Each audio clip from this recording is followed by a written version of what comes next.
우리 하나님의 말씀은 예레미야서 2장 29절부터입니다. 29절부터 37절까지 우리 한 말씀씩 나눠서 저와 여러분이 교독해서 읽겠습니다. 29절. 너희가 나에게 대항함은 어찌 됨이냐? 너희가 다 내게 잘못하였느니라. 여호와의 말씀이니라.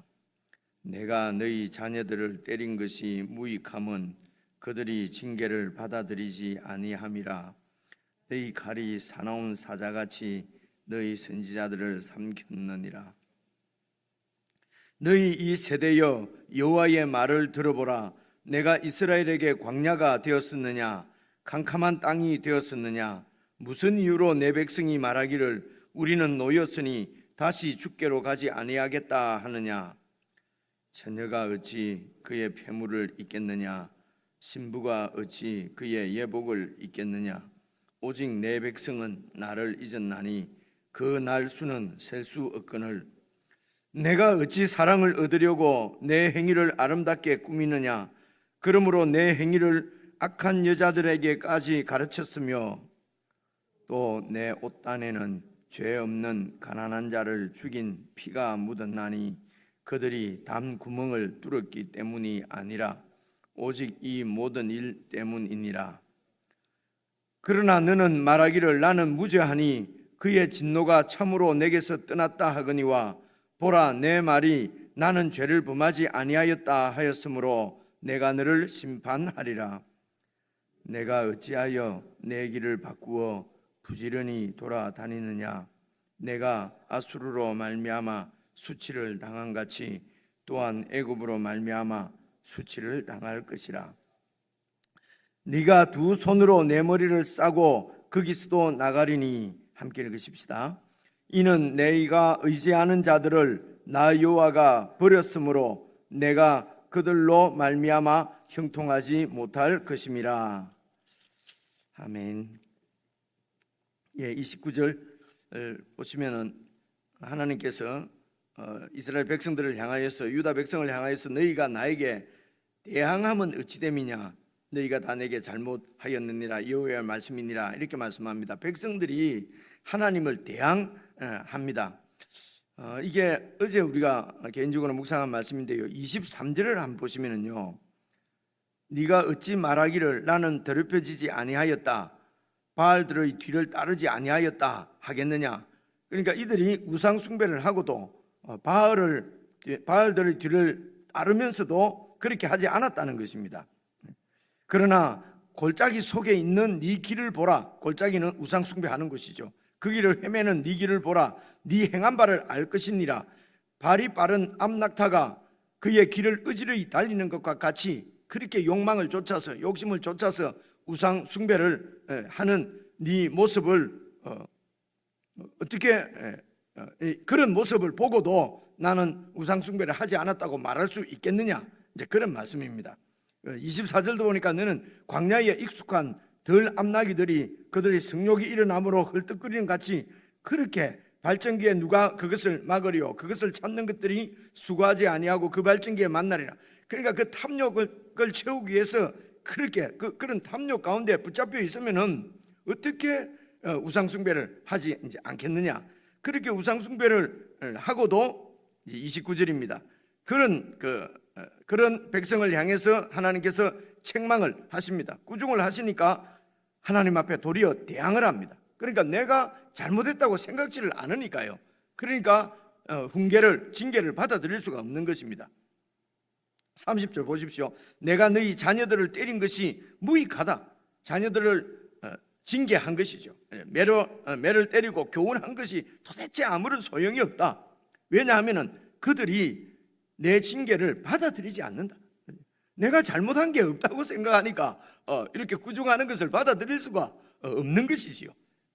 그래서 그리고 그것으로 끝나는 것이 아니라 30절 계속해서 보시면요, 너희 칼이 사나운 사자같이 너희 선지자들을 삼켰느니라. 도리어 하나님이 보내신 예언자들을 폭력으로 제거해버리는 것입니다. 이건 정말 완전히 하나님을 대항해서 맞대응을 하는 그런 있을 수 없는 일이지요. 하나님이 보낸 선지자들을 도리어 폭력으로 제압해버리고 제거해버리고 죽여버리는 것입니다. 여러분, 이것이 이렇게 내 마음이 하나님을 떠나서 우리의 욕심을 쫓아 살아갈 때의 이런 영적인 모습이 바로 이렇게 어마무시하게 무서운 두려운 사건인 것입니다. 31절도 보시면요, 너희 이 세대여 여호와의 말을 들어보라. 내가 이스라엘에게 광야가 되었느냐 캄캄한 땅이 되었느냐. 여러분, 광야가 어떤 곳입니까? 사람이 살아가기에 억수로 힘든 땅이죠. 캄캄한 땅은 사람이 살 수 없는 땅이죠. 사실은 하나님께서 이스라엘이 광야를 지나고 캄캄한 땅을 지날 때에 하나님께서 그들을 도와주시고 보호해 주시고 인도해 주시고 광야에서도 하늘에서 양식을 내려주시고 반석에서 물이 나게 하시고 그렇게 해서 40년 동안 광야길을 헤맬 때에 너희들이 신발이 헤어진 일이 있느냐, 옷이 헤어진 일이 있느냐, 못 먹고 굶어 죽은 일이 있느냐. 하나님께서 그렇게 광야에서도 보호해 주시고 캄캄한 땅에서도 인도해 주셨는데, 그런 하나님을 우리가 살아가기 어려운 광야다, 우리가 정말 이렇게 행복하게 살 수 없는 캄캄한 땅이다, 그렇게 말하면서 여호와를 떠났단 말입니다. 31절 계속 읽겠습니다. 무슨 이유로 내 백성이 말하기를 우리는 노였으니 다시는 주께로 가지 아니하겠다 하느냐. 우리가 이제 하나님으로부터 노였으니, 하나님께서 억압하고 하나님께서 이렇게 그들을 종교가 무슨 자유를 속박하고, 요즘도 똑똑한 사람들 그렇게 얘기를 하잖아요. 하나님이 우리를 이렇게 속박하고 노예처럼 잡아서 부렸는데, 그곳에서 빠져나왔는데 어떻게 다시 돌아가겠느냐. 하나님께서 참 여러분 너무도 참담한 거지요. 도대체 내가 이렇게 사랑을 고백하고 사랑을 베풀고 은혜를 베풀고, 실제 에스겔 말씀하고도 여러분 바로 연결되는 말씀 아닙니까? 이렇게 아무도 태어났을 때 아무도 돌봐주지 않는 피덩이 같이 그렇게 울며 밟지도 않은 버려진 아기를 내가 그렇게 입양해서 그렇게 키워서 왕의 직분까지도, 그런 지위에까지 올려 주었는데도 욕심을 쫓아서 하나님께서 주신 그런 명예와 그런 부를 가지고 세상을 쫓아서 더 내 욕심을 채우려고 하는 그 유다 백성들 말입니다. 그 시대, 지금 예레미야하고 에스겔하고 한 30년 차이라고 우리가 같이 살펴봤지 않습니까? 동일한 세대입니다. 내가 도대체 어떻게 했길래 우리가 이제는 해방되었으니 다시는 주께로 돌아가지 않겠다 그렇게 하느냐. 하나님께서 참담해 하시고 이런 참담한 현실 가운데서 탄식하시는 그 하나님의 탄식이 지금 31절 말씀인 것입니다. 계속해서 하나님께서 말씀하십니다. 처녀가 어찌 그의 배물을 잊겠느냐. 이제 결혼을 약속하고 배물을 받았습니다. 처녀가 어떻게 그 배물을 잊어버릴 수가 있겠냐 말입니다. 그 배물을 가지고 오늘인가 내일인가 그 결혼식 날을 기다리는 그런 처녀가 어떻게 배물을 잊어버리겠느냐. 신부가 어찌 그 신부가 입는 예복을 잊어버리겠느냐. 있을 수 없는 일인데, 오직 내 백성은 나를 잊었나니, 이런 은혜를 베푼 나를 잊었나니 그 날 수는 셀 수가 없다. 그래서 이제 33절부터 보시면요, 이 이스라엘의 유다 백성들의 죄는 두 가지라고 늘 말씀을 드렸죠. 첫째는 우상 숭배입니다.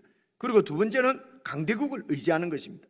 오늘 33절도 이제 그 말씀입니다. 보십시오. 33절. 네가 어찌 사랑을 얻으려고 내 행위를 아름답게 꾸미느냐. 사랑을 얻으려고, 다른 남자의 환심을 얻으려고 네 행위를 아름답게 꾸민다는 것입니다. 음녀를 지금 유비하는 것입니다. 비유하는 것입니다. 그러므로 네 행위를 악한 여자들에게까지 가르쳤으며, 그러니까 얼마나 얼마나 장녀질이 노숙하고 얼마나 장녀질을 잘하는지 다른 장녀를 가르친다는 말입니다. 네가 그렇게 사랑을 얻으려고 내 행위를 아름답게 꾸몄다. 이 우상 숭배를 이렇게 너무도 우상 숭배를 많이 해서, 우상 숭배는 또 같은 것입니다. 그래서 어떻게 우상을 섬기면은, 어떻게 하면은 우상의 마음을 얻어서 내 욕심을 채울 수 있는가 너무너무 잘 아는 것입니다. 탐욕 때문에 그 탐욕을 채우는 그 길을, 그래서 하나님, 이 세상은 다 이렇게 내 욕심을 쫓아서 내가 만든 신을 섬기는 세상 가운데서 그렇게 하니까, 탐욕을 쫓아서 살아가니까 그 백성들이 서로 그 탐욕 때문에 서로 빼앗고 다투고 싸우고 이렇게 해서 하나님의 창조 세계가 완전히 이렇게 타락해 버리게 된 것입니다. 그래서 하나님께서 이스라엘 백성들을 그런 세상으로부터 구원하셔서 가나안 땅에 들어가게 하셔서 그들에게 하나님의 통치, 하나님의 법을 주셨습니다. 그 하나님의 율법이 딱 두 가지입니다. 하나님을 사랑하고, 그렇죠? 하나님을 사랑하고 하는 것은 하나님의 은혜에 감사하고 이 말이죠. 하나님이 주신 것을 알고, 그리고 두 번째가 이웃을 사랑하고 이렇게 되어 있습니다. 그러니까 같은 말이죠. 그렇죠? 그래서 하나님을 사랑한다는 것은 하나님이 사랑해요 아니라 하나님의 말씀에 그대로 순종하는 것이 사랑이지요. 하나님이 절대 주권자인 줄 알고 하나님께서 주신 것으로 만족하고 족한 줄 아는 것이죠. 그 은혜에 감사하는 것이죠. 그렇게 해서 함께 그런 은혜를 누리면서 살고 있는 이웃 백성들과 함께, 그들과 함께 하나님이 주신 은혜를 서로 나누는 것입니다. 빼앗지 않는 것입니다. 그래서 땅을 사고 팔지 못하도록 한 것이 율법이다. 이것을 이렇게 특별한 율법을 우리가 잘 기억하면 하나님의 뜻을 알 수가 있습니다. 그렇게 해서 참으로 평화로운, 서로 사랑하고 섬기는 그런 하나님의 나라 공동체를 이 땅 위에 세우시려고 하는 것입니다. 그 공동체가 얼마나 행복한 공동체인지를 이스라엘을 통해서 만방에 보여주고, 열방이 자기 욕심을 버리고 그렇게 그 하나님의 통치 가운데로 들어오도록 초대하고 그들에게, 열방에게 빛을 발하는 사명을 받는 사람들이 이스라엘입니다. 그런데 이 이스라엘이 소돔과 사마리아의 죄하고는 비교할 수 없도록 탐욕을 부리게 됐단 말입니다. 우리가 어제 에스겔서 말씀을 보면 그렇게 탐욕을 부리게 된 것이 하나님께서 주신 그런 그 많은 은혜들, 그 은혜로 만족하지 않고 그 은혜를 이용해서 더 많은 탐욕을 이루려고 하는, 그죠? 끝도 없는 욕심에 사로잡혀 있었기 때문에 하나님의 징계가 들리지 않는 것입니다. 도리어 내 이런 욕심을 가로막는 하나님을, 광야다, 캄캄한 땅이다, 그 하나님으로부터 내가 이제 해방되었는데 그 하나님한테로 왜 돌아가느냐? 무슨 말입니까? 내 탐욕을 채워주지 않는다는 것입니다. 내 탐욕을 채워주지 않는 신은 필요 없다는 것입니다. 그래서 내 탐욕을 채워주시는 신이 그 참신입니다. 그 신이 하나님이든지 무슨 바알 신이든지 무슨 잡신이든지 관계없는 것입니다. 내 탐욕만 채워주면은 그것이 참신인 것입니다. 이게 우상이죠. 그래서 이런 서로 욕망이 부딪히는, 그렇게 해서 이 세상은 그런 욕망이 서로 부딪혀서 싸워서 멸망한단 말입니다. 이런 가운데서 우리를 구원해 주신 것입니다. 그래서 하나님 사랑, 이웃 사랑이 율법인데 그것을 정면으로 어기는 것이 우상 숭배, 그리고 이웃에게 폭력을 행사하는 것입니다. 여러분, 너무 그 십계명 딱 보시면 1부터 4까지는 하나님 사랑, 5부터 10까지는 이웃 사랑, 이런 거 우리가 다 잘 알지 않습니까? 그죠? 이런 것을 그냥 그 이론적으로 아는 것이 아니라 그 율법의 기본이 그런 기초가 어떤 것인가, 하나님이 지금 어떤 목적을 이루시려고 이런 율법을 주셨는가, 이런 것들을 잘 생각해 보시면은 우리가 어떻게 살아야 될 것인가 하는 것이 바로 나오죠. 이렇게 탐욕을 버리고 하나님의 그 뜻을 좇아서 성령 하나님의 인도를 받아서 살도록 우리에게 하나님이 주신 은혜가 바로 십자가란 말입니다. 십자가에서 내 이런 정욕과 욕심을 못 받고, 그리고 다시 부활한 생명, 하나님이 주신 생명은 이제는 내 욕심이 아니라 성령님의 인도를 좇아서 살아갈 수 있는 생명, 그게 영생이거든요. 그게 구원이란 말입니다. 그래서 십자가 하는 것입니다. 십자가하고 여러분 구약의 예레미야서나 이런 에스겔하고 연결이 안 되잖아요, 그죠? 이런 것이 자연스럽게 연결이 되어져야 여러분 이게 복음을 제대로 깨닫게 되고 복음으로 살아갈 수가 있게 되는 것입니다. 복음의 은혜를 누릴 수가 있는 것이죠. 그래서 십자가와 부활입니다. 예수 그리스도 그 중앙에 십자가가 있는 것입니다. 그래서 구약 예레미야든 에스겔이든 창세기든 사실은 다 이 십자가를 중심으로 해서 이렇게 쭉 스토리가 전개되면서, 그리고 십자가를 중심으로 해서 저 영생 천국까지 다시 이렇게 그 하나님의 뜻이 이렇게 이루어져 가는 것입니다. 이게 사실은 구원 역사거든요. 우리가 살아가는 역사란 말이에요. 탐욕의 역사가 아니라 하나님의 뜻이 이 땅에 이루어지는 그 역사를 우리가 살아가고 있는 것이죠. 이런 원대한 하나님의 계획 가운데 우리가 들어와 있는 것을 안다면은 더 이상 무슨 탐욕을 부리고 이럴 이를 건덕지조차 없는 것이죠. 그런 은혜를 우리에게 베풀어 주신 것이 십자가라는 것이죠. 그래서 33절은 우상숭배입니다. 우상숭배가 얼마나 노숙하고 노련했던지 그 행위를 악한 다른 여자에게까지도 가르쳤으며, 이제 34절 보십시오. 이게 이제 이웃 사랑에 반대되는 것입니다. 또 네 옷단에는 지금 죄 없는 가난한 자를 죽인 피가 묻어 있다. 죄 없는 가난한 자를 죽였습니다. 그죠? 폭력을 행사했습니다. 죄 없는 가난한 자들에게 권세를 이용해서 가난한 자를 돕는 것이 아니라 가난한 자의 것을 빼앗았다는 것입니다. 그죠?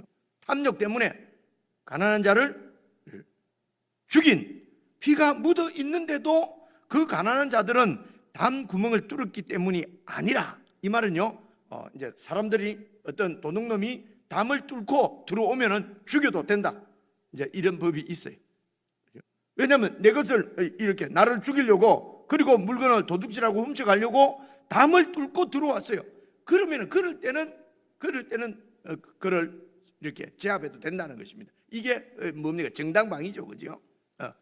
그런 경우 아니고는 이 사람을 이렇게 해하지 못하도록 율법이 그래 돼 있단 말입니다. 그래서 이들은 죄 없는 가난한 자를 죽여놓고도 이들이 담 구멍을 뚫고 들어왔기 때문에 내가 죽였다, 이런 식으로 도리어 율법을 이용해서 율법을 지키지 않는 것입니다. 내 죄를 율법을 가지고 가리는 것입니다.